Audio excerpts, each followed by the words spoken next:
Hey guys, my name's Jessica and today we're going to be making a wall shelf. I picked up this piece of wood from Home Depot for $12. There were cheaper options, but I liked the color of this wood the best. We're going to use some macrame cord to hang the shelf, and hopefully we're going to do it in such a way that you don't have to drill into the wood at all. I've seen a handful of tutorials where you make holes in the wood, and I don't have anything to make holes in the wood, and I imagine there are probably other people out there who don't as well, so hopefully this will be a pretty easy tutorial for everyone. So I've determined what side of the board I want to be the top and what side I want to be the bottom, and this side is going to be the bottom. I'm going to take my cord and do some rough measurements. First we're going to start by folding it in half so that it's doubled up here, and I'm going to measure from here, basically in the middle, to one corner, and then I'm going to flip it over. Take a rough measurement of how much string you want, and then add maybe 10 inches to account for knots that we're going to do. That's basically going to shorten it. Once you've decided the length that you want, you're going to make 4 of them. I've cut out all 4 pieces of my cord, and I found the center point of each of them. The center point of each is going to go in the middle of your board. So line up the center piece in the middle of your board and make each string go to separate corners.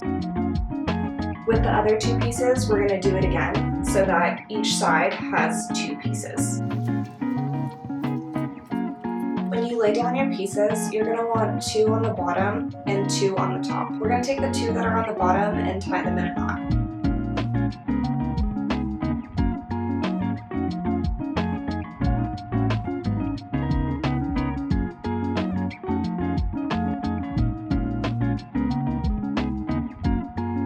Once you've made your knots in the middle here, make sure that everything is still centered. And then take something that's kind of heavy and stick it in the middle here so that your knot doesn't move. Now we're going to work on each of the corners. We're going to make an overhand knot right below one of the corners. When making an overhand knot, make a thumbs up, wrap the cord around your finger, and then replace your thumb with the cord.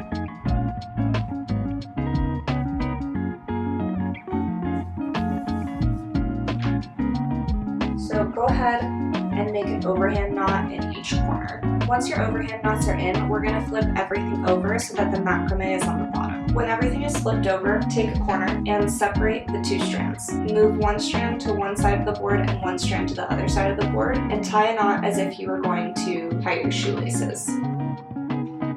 This is going to hold the cord to the edge of the board. Now do that on all 4 corners. Once all 4 corners are tied down, we're going to start by working on each side. We're going to take 2 of the corners and we're going to attach them together, about 5 inches up or so. This part is totally up to you, it's really just a guesstimate. And then we're going to start making our cute little knots. The way this knot works is that we're going to have 2 strands coming from the middle, and they're just going to always stay there. The outer 2 pieces is what we're going to focus on. One side is going to go under, and the other side is going to go over. Once you've essentially made a little circle, the side that went over is going to go through the hole, and the side that went under is going to go up through the hole. Then you're just going to take it and pull it. Nice and tight. Now we're going to do that motion over and over again. And it's going to start to make a spiral. This is what mine looks like so far. I just did about 3 twists all the way around, and then I added a bead because I think it's pretty. It doesn't matter how long you make this, how short you make this, if you add beads, if you don't add beads. It's really just a personal preference thing. I think this is really pretty, so I'm going to keep it at that, and then I'm going to do the exact same thing on the opposite side. This is what everything looks like for me so far.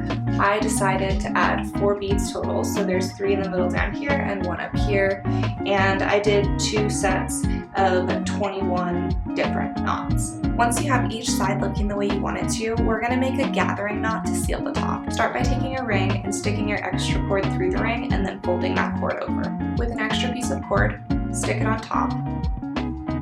Make a pretty generous loop at the bottom here, then pull it back to the top. And then we're going to make circles all the way around until we get back down to the bottom. Make sure that they're nice and tight.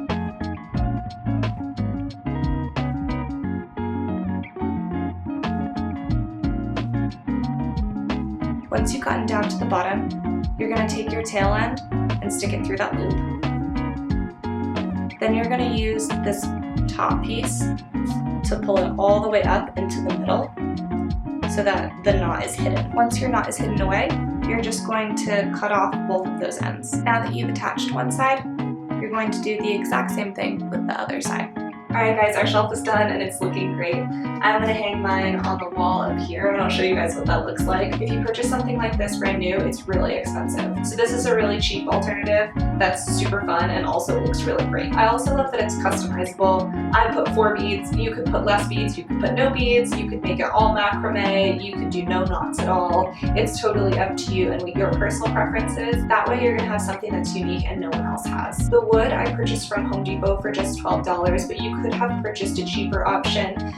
I just chose to go with the more expensive one because I liked the look of the wood. The macrame I already have lying around, but you can purchase that online. You can get it at Hobby Lobby or Michael's or Joann's. There's a plethora of different places that you can get it from. These beads and this ring I actually got from an estate sale, probably for like 50 cents. So all in all, this cost me about $12 to make. This is what the shelf looks like hanging up in my sewing space. Right now it has a plant and an empty picture frame on it. I'm waiting on some art from my little sister to go in the picture frame and I'm super excited. Thank you guys for being here. I hope this tutorial was helpful for you. If you make your own shelf, please tag me on Instagram so I can see it. I seriously love getting DMs of all the DIYs you guys are doing. If you like this video, don't forget to drop a like and subscribe, and I'll see you guys next week.